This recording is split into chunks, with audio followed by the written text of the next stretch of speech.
Pemirsa, Mahkamah Konstitusi tidak menerima gugatan perselisihan hasil Pilkada Jawa Timur 2024 yang diajukan oleh pasangan Tri Risma Harini dan Zahrul Asar Asumta atau Gus Hans. Dalam putusannya, MK menyatakan permohonan tersebut tidak dapat diterima karena tidak memenuhi syarat formil sesuai pasal 158 Undang-Undang Nomor 10 Tahun 2016.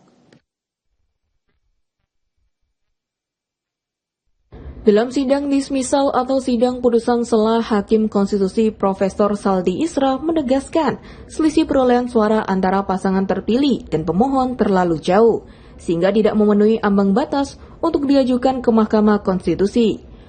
Perbedaan perolehan suara antara pasangan pemenang dengan pemohon mencapai 5.449.070 suara atau 26,3%. Angka ini jauh melebihi syarat selisih maksimal yang diperkenankan, yaitu 0,5% dari total suara sah. Dalam pertimbangan hukumnya, MK menyimpulkan bukti-bukti yang diajukan oleh tim hukum Risma Gus Hans tidak dapat meyakinkan majelis hakim terkait adanya pelanggaran yang terstruktur, sistematis, dan masif. Salah satu dalil yang dibantah adalah dugaan manipulasi data dalam sistem rekapitulasi berbasis elektronik. MK menilai, meskipun ada kendala teknis, tidak ada bukti yang menunjukkan manipulasi secara sistematis yang mempengaruhi hasil pemilu. Terkait dalil tingginya partisipasi pemilih hingga 90 hingga 100% di sejumlah TPS, MK menegaskan bahwa hal tersebut bukanlah bukti pelanggaran. Dalil terakhir yang dibantah adalah dugaan penyaluran bantuan sosial program Keluarga Harapan untuk menguntungkan pasangan tertentu.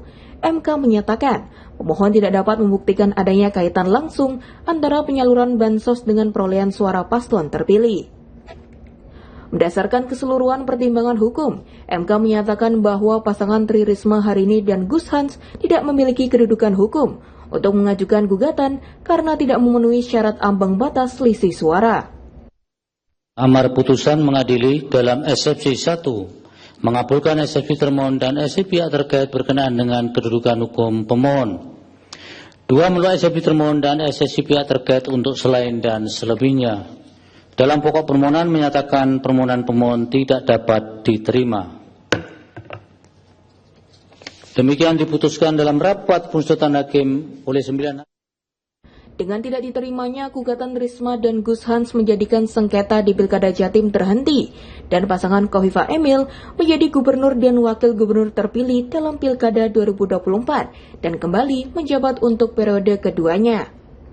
Diketahui di hari pertama pembacaan putusan sela atau dismisal sengketa hasil Pilkada tahun 2024, dari total 158 perkara, 97 diantaranya yakni putusan tidak diterima, ketetapan ditarik kembali 27 perkara, ketetapan gugur 13 perkara, dan ketetapan MK tidak berwenang 1 perkara, dan ada 20 perkara yang dapat dilanjut ke tahap pembuktian.